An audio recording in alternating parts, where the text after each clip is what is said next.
Mercedes-Benz auxiliary fan resistors. When do you know that they have failed? Hey everybody, welcome back to our channel. And if you haven't liked this video or subscribed yet, I ask you to please do so. And please tap the bell for notifications and give us a thumbs up and an applause so that we know you guys are enjoying our content at the end of the video. So one of the things I'm going to try to do from now on is at the end of every video, to keep you guys interested, I'm going to start answering people's questions. And so the question I'm going to answer at the end of the video comes from Jared. Jared had asked me if I knew anybody that was interested in his grandma's 79 240D with 73,000 original miles. And so at the end of the video, we're going to talk about what a car like this might be worth briefly. Okay, so today we're going to talk about auxiliary fan resistors. Now, the auxiliary cooling fan, for those of you that don't know, is what keeps your condenser cool and sometimes your radiator cool under extenuating circumstances. The auxiliary fan is not there just because Mercedes thought it would be a good idea. It's absolutely crucial because it keeps your AC condenser and compressor and your AC lines from becoming overpressurized and exploding. And that is what happens in stop-and-go traffic in cities like Miami or St. Louis in the middle of the summer or Dallas. You have to have extra cooling. Now, the auxiliary fan resistors are located in different parts of the car, but we're going to look at the two types first.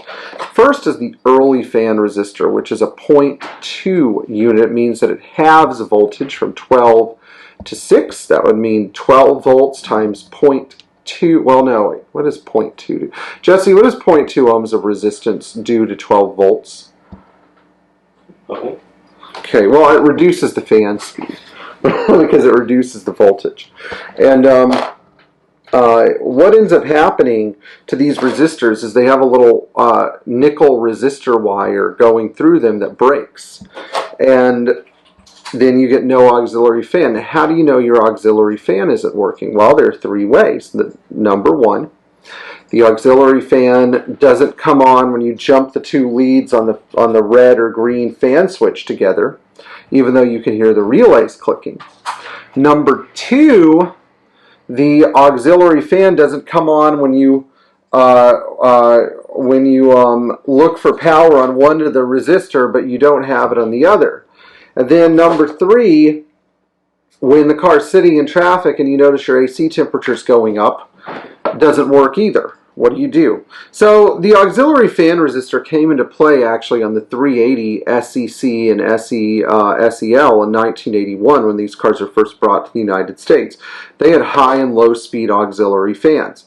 Even some early 6.9s came with the big fan that the 380s came with, but the big fan was really necessary to dissipate all that engine heat. And so what ended up happening was the auxiliary fan resistor was there to keep the condenser cool when you only needed a lower fan load.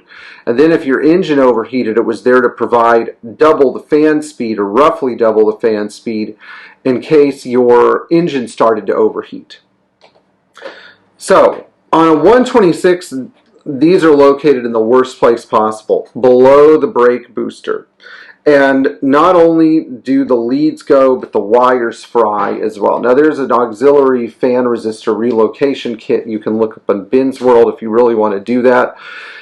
I usually don't do the relocation. I'm not going to lie, it's just too much work. And the system does actually work as long as you keep leaves out of there.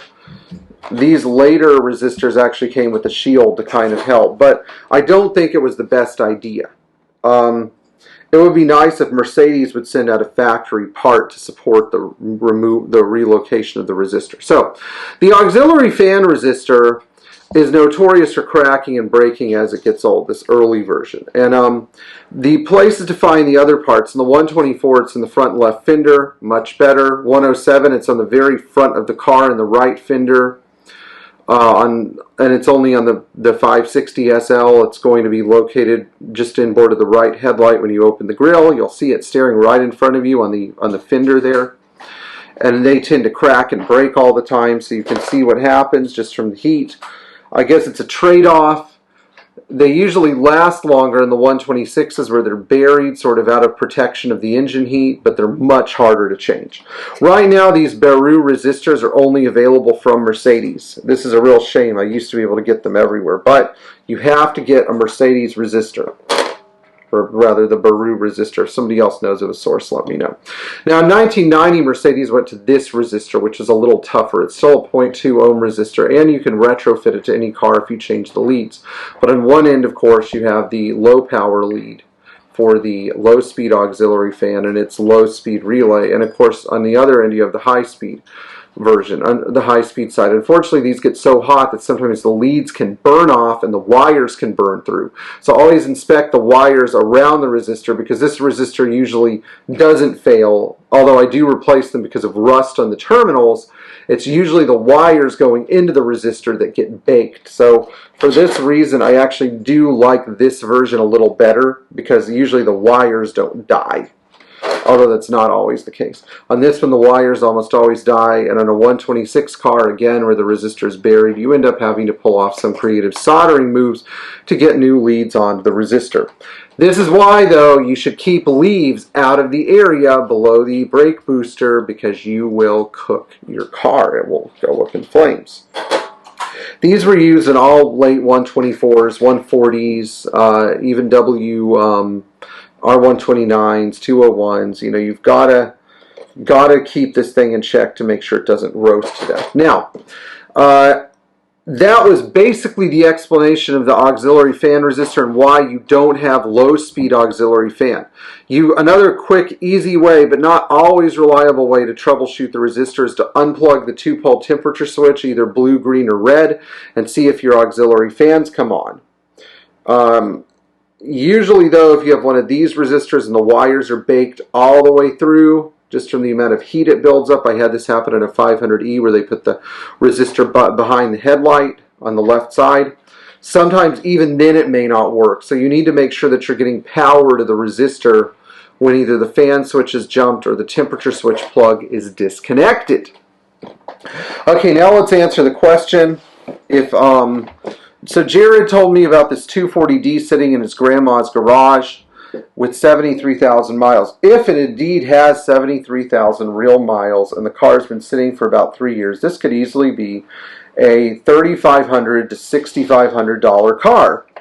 Why? Well, because the car's originally from New York. We don't know what the undercarriage looks like, although we do know it has a nice interior.